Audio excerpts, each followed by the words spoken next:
नमस्कार, मैं दीपक कुमार आप सभी का स्वागत करता हूं द आदर्श डायलॉग में।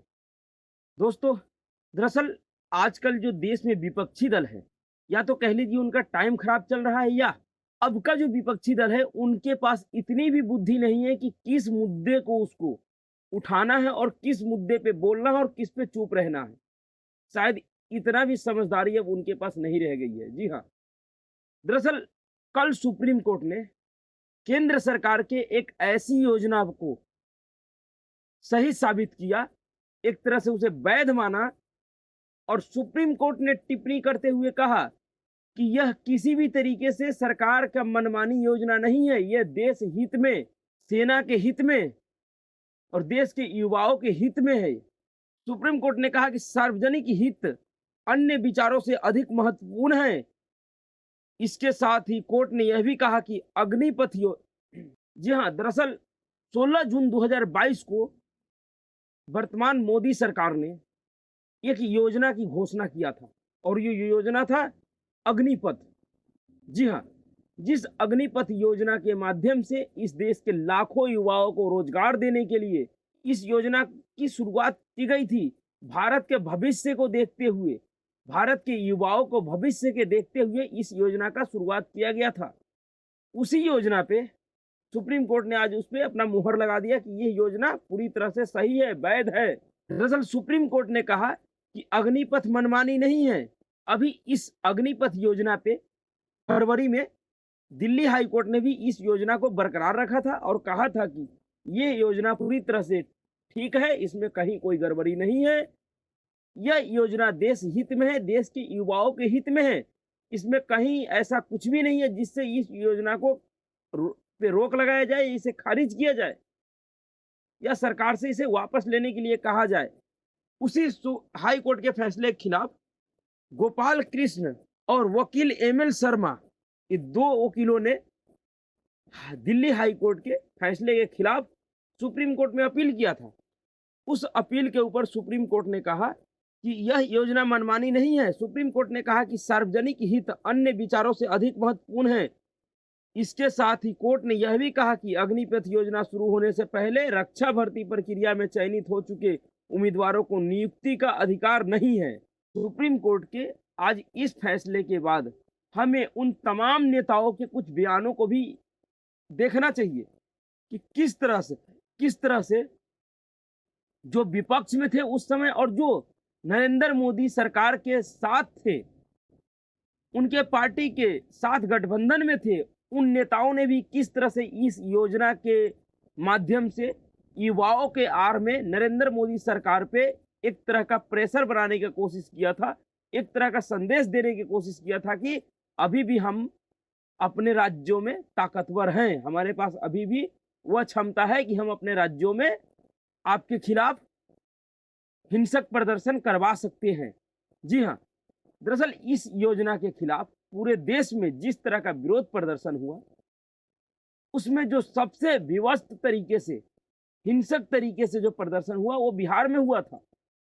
जी हाँ, और बिहार में जो घटनाएं घटी थी उस दौरान, उस समय बिहार का जो सरकार था, नीतीश कुमार और भारतीय जनता पार्टी के गठबंधन की सरकार थी और भारतीय जनता पार्टी के गठबंधन में रहते हुए भी नीतीश कुमार जी ने, जिनके पास बिहार का गृह मंत्रालय था, सुरक्षा व्यवस्था का जिम्मेवारी था, उन्होंने किस तरह से उन तमाम दंगाइयों को, जो छात्रों के आड़ में इस बिहार में दंगा कर रहे थे, फसाद कर रहे थे, गाड़ियां जला रहे थे, ट्रेन जला रहे थे, किस तरह से बिहार के जातिवादी उन्मादी लोग, जो हमेशा जातिवाद के नशे में टुन रहते हैं, उन लोगों ने बिहार में भारत सरकार के रेलवे में 250 से 300 करोड़ रुपए का क्षति किया था। किस तरह से बिहार में कई एक रेलवे स्टेशनों को पूरी तरह से बर्बाद कर दिया गया, तहस-नहस कर दिया गया, गाड़ियों में आग लगा दिया गया, कई-कई रेलों में आग लगाया गया और यह सब होते रहा, एक तरह से बिल्कुल नंगा नाच होते रहा और बिहार के मुख्यमंत्री और गृह मंत्री नीतीश कुमार जी चुपचाप आंख मूंद के देखते रहे। जिस तरह से वो सरकार में सहयोगी थे, उनका कर्तव्य था कि जिस तरह से अन्य राज्यों की सरकार ने इस तरह के हिंसा और घटनाओं पे तत्काल प्रभाव से रोक लगाया, उसी तरह से ये भी लगाते, पर इन्होंने एक तरह से भारतीय जनता पार्टी के केंद्रीय नेतृत्व को यह संदेश देना चाह रहे थे इस घटना के माध्यम से कि देखो अभी भी हम अपने क्षेत्र में बहुत मजबूत हैं और हम अगर हमारे मर्जी से तुम काम नहीं करोगे तो हम किसी भी क्षण इस तरह का घटना बिहार में करवा सकते हैं। जी हाँ, क्योंकि नीतीश कुमार जी उस समय भारतीय जनता पार्टी के साथ गठबंधन में थे और गठबंधन में रहते हुए उन्होंने इन तमाम घटनाओं पे तत्काल प्रभाव से रोक लगाने की कोई भी उचित कदम नहीं उठाया था। किस तरह से 3-3, 4-4 दिनों तक बिहार के कई एक इलाकों में इंटरनेट सेवा बंद रहा, उसके बावजूद भी कई-कई दिनों तक बिहार में इस तरह का घटना घटित रहा। सब पूरी प्रशासन फेल रही उस समय। इन घटनाओं को रोकने में बिहार का पूरा प्रशासन फेल रहा। तो ये सब ऐसे ही नहीं हो रहा था। कहीं न कहीं कहा जाता है कि इन तमाम घटनाओं में नीतीश कुमार जी का मौन सहमति था। उनको केंद्रीय नेतृत्व को एक तरह से संदेश देना था, जो उन्होंने इन घटनाओं के माध्यम से दिया। नहीं तो ऐसे कैसे हो सकता है कि जिस सरकार में कोई पार्टी गठबंधन में हो और उसी पार्टी के केंद्रीय नेतृत्व के फैसले पे उस पार्टी के प्रदेश अध्यक्ष और उस सरकार में उप मुख्यमंत्री के निवास पे हमला हो जाएगा। जी हाँ, इसी घटना के दौरान जो उस समय भाजपा के प्रदेश अध्यक्ष संजय जायसवाल और उस समय उप मुख्यमंत्री तारकिशोर प्रसाद जी, इन तमाम नेताओं के घर पे कई एक बीजेपी विधायकों के घर पे हमले हुए थे और पूरी प्रशासन सोती रही। आज इन सबके मुंह पे सुप्रीम कोर्ट का एक जोरदार तमाचा है। सुप्रीम कोर्ट ने आज साबित किया कि इन तमाम नेताओं ने अग्निपथ के नाम पे, अग्निवीर के नाम पे इस देश के युवाओं को भ्रमित किया, इस देश के युवाओं को हिंसक झड़प करने पे, रोड पे हिंसा करने के लिए उकसाया और इन सब के उकसावे के बाद इस तरह की घटनाएं घटी थी। हमें उस समय कुछ नेताओं के बयान को भी देखना चाहिए कि किस तरह से इन नेताओं ने अग्निपथ योजना के खिलाफ अपना राजनीतिक रोटी सेकने की कोशिश किया था। जी हाँ, सबसे पहले इस देश के अघोषित राजकुमार, जिनको अभी सूरत के सेशन कोर्ट ने 2 साल का सजा सुनाया इनके बरबोलेपन के लिए, इनके बदतमीजी के लिए, उन्होंने क्या कहा था? उन्होंने ट्वीट करके कहा था, ना कोई रैंक, ना कोई पेंशन, ना 2 साल से कोई डायरेक्ट भर्ती, ना 4 साल के बाद स्थिर भविष्य, न सरकार के सेना के प्रति सम्मान। देश के बेरोजगार युवाओं की आवाज सुनिए, इन्हें अग्निपथ पर चलाकर इनके संयम की अग्नि परीक्षा मत लीजिए प्रधानमंत्री जी।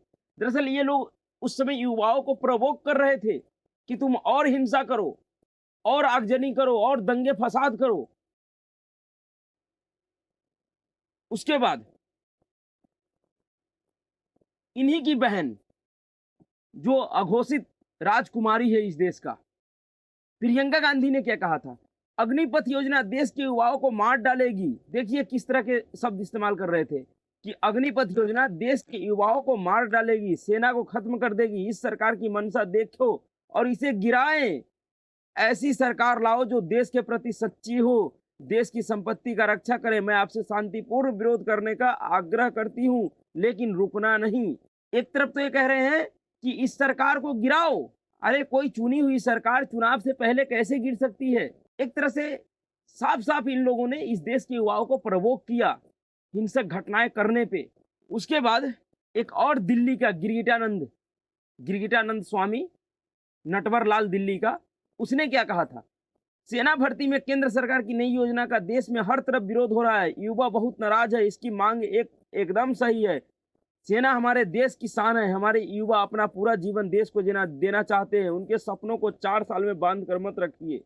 उसके बाद इस देश में एक तथाकथित बैरिस्टर है, लोग कहते हैं कि वो बैरिस्टर की पढ़ाई विदेश से करके आए, पर उनके समझदारी पे, उनके बयानों को अगर आप गौर से देखिएगा तो आपको स्पष्ट हो जाएगा कि ये कौन सा बैरिस्ट्री पढ़ के आया है और किस देश का बैरिस्ट्री का किताब पढ़ के आया है। जिसने कहा, तू न थकेगा कभी, तू न रुकेगा कभी, तू न मुड़ेगा कभी, कर शपथ कर शपथ कर शपथ, अग्निपथ अग्निपथ अग्निपथ। इन्होंने हरिवंश राय बच्चन जी के एक कविता के माध्यम से सरकार पे तंज कसा था। इन्होंने कहा कि नरेंद्र मोदी इन्हें कपड़ों से ना पहचानिए, ना ही गोली और बुलडोजर चलाइए, अपना गलत फैसला वापस लीजिए, देश के 66% आबादी युवाओं की बात को समझिए। उन्होंने कहा था अग्निपथ योजना से बेरोजगारी में कमी नहीं आएगी, बल्कि उसमें इजाफा होगा। पाकिस्तान से आतंकवाद का मसला अभी हल नहीं हुआ है और दूसरी ओर चीन हमारी जमीन पर कब्जा कर चुका है। हमारी सेना आपके स्कीम और ब्रेन वेव के प्रयोगशाला नहीं, ये योजना देश हित में नहीं है। तो ये लोग उस समय समझा रहे थे कि ये योजना देश हित में नहीं है और आज सुप्रीम कोर्ट ने कहा कि ये योजना पूरी तरह से वैध है। तो इस तरह से सुप्रीम कोर्ट ने आज इन तमाम ठेकेदारों के मुंह पे एक जोरदार तमाचा मारा है और इनकी पूरी इस योजना का हवा निकाल दिया। ऐसे ही विपक्ष के तमाम मुद्दे का हवा आजकल दिन प्रतिदिन निकल ही रहा है। आज लगातार कई दिनों से कांग्रेस पार्टी और उनके चमचे चाटुकारों के द्वारा और इन देश के भ्रष्टाचारी नेताओं एवं उनके पार्टियों के द्वारा जो मुद्दे लाए जा रहे हैं सरकार के खिलाफ, आज कई रोज से लगातार उन मुद्दों का हवा निकल रहा है। एक के बाद एक हर एक मुद्दे का हवा निकल रहा है और आज जिस मुद्दा पे इन लोगों ने देश में दंगा फसाद कराया, आज उस मुद्दे का भी हवा सुप्रीम कोर्ट ने निकाल दिया। पर इस पूरे विवाद में जो सबसे विभत्स तरीके से जिस बिहार में हुआ था, किस तरह से ट्रेनों में आग लगाई गई थी अलग अलग स्टेशनों पे, उस बिहार के एक अघोषित युवराज, जी हाँ, इस देश का अघोषित युवराज राहुल गांधी है, पर इस बिहार राज्य का अघोषित युवराज तेजस्वी प्रसाद यादव है। उनका बयान क्या था इस पर? राजद नेता तेजस्वी यादव ने ट्वीट करके सवाल उठाया कि अग्निपथ योजना के तहत शस्त्र चलाने वाले का प्रशिक्षण प्राप्त करने के बाद कम अवधि की अस्थायी सेवा के बाद एक बड़ी आबादी 22 साल की उम्र में बेरोजगार हो जाएगी। इससे देश में कानून व्यवस्था संबंधित समस्याएं पैदा नहीं होगी? दरअसल इस पूरी योजना में कुछ खैराती और कुछ अनपढ़ गंवार नेताओं ने एक और नैरेटिव सेट किया था कि अगर इन नौजवानों को 4 साल की अवधि के लिए अगर सेना में रखा जाता है और ये सभी को अगर हथियार चलाने का अगर प्रशिक्षण दे दिया जाता है और ये हथियार चलाने में प्रशिक्षित हो जाते हैं, उसके बाद ये इस देश में गलत काम करेंगे। एक तरह से इन नेताओं ने कह दिया कि ये लोग 4 साल के बाद जब वापसी होंगे, और कई नेताओं ने, छत्तीसगढ़ के सीएम भूपेश बघेल ने बाकायदा बोला था कि जो लोग लौट के आवेंगे 4 साल के बाद वो इस देश में माओवादी बनेंगे, इस देश में लूट मार करेंगे। दरअसल इन सभी लोगों ने एक तरह से उन जाबाज अग्निवीरों को जो अपने देश प्रेम के लिए जो इस सेवा में जाएंगे और जो खुशी 4 साल के बाद भी उनकी पूरी भविष्य उनके हाथ में होगा, वो कुछ भी कर सकते हैं, उसके बाद भी इन नेताओं ने उन्हें एक तरह से इस देश के गद्दार साबित पहले ही कर दिया। इस देश में आतंकवादी, माओवादी उन्हें पहले ही बना दिया। शर्म आनी चाहिए थी इन नेताओं को, जो नेता कभी भी अपने बच्चों को, चाहे उनको अगर ये कह दिया जाए कि तुम्हें 80 साल तक के लिए परमानेंट हम इकट्ठे अगर आर्मी में नौकरी देते, फिर भी ये नेता अपने बच्चे को नहीं भेजेंगे, क्योंकि इन नेताओं के बच्चे तो नेता ही बनेंगे भाई। इनका तो जन्मसिद्ध अधिकार है। पर यह उन गरीब युवाओं को जो आज भी अच्छे डिग्री लेकर बेरोजगार हैं, उनको किसी तरह से रोजगार से जोड़ने के लिए कोई योजना भी आती है तो ये लोग किस तरह से उन्हें भ्रमित करते हैं। उनको उस योजना के लाभ लेने के बजाय उन्हें उस योजना के खिलाफ उनसे दंगे करवाते हैं, हिंसा करवाते हैं और उन युवाओं का भविष्य अंधकार में चला जाता है। अगर वो किसी भी हिंसा में पकड़े जाते, फिर उस युवा का पूरा भविष्य खत्म हो जाता है। आज बिहार में जितने भी छात्र उस हिंसक आंदोलन के दौरान पकड़े गए होंगे, जिनके ऊपर मुकदमा हुआ होगा, उनमें से किसी भी युवाओं के घर पे कोई भी नेता नहीं गए होंगे आज तक, कभी उनकी हाल खबर भी नहीं पूछा होगा और उन युवाओं का भविष्य बिल्कुल बर्बाद हो चुका है। कभी भी वो किसी भी सम्मानित नौकरी के लायक नहीं रह जाएंगे। उन युवाओं को भी सोचना चाहिए कि हम इस अनपढ़ गंवार 8वीं 9वीं फेल नेताओं के बयान पे हम अपना सुनहरा भविष्य क्यों बर्बाद करें।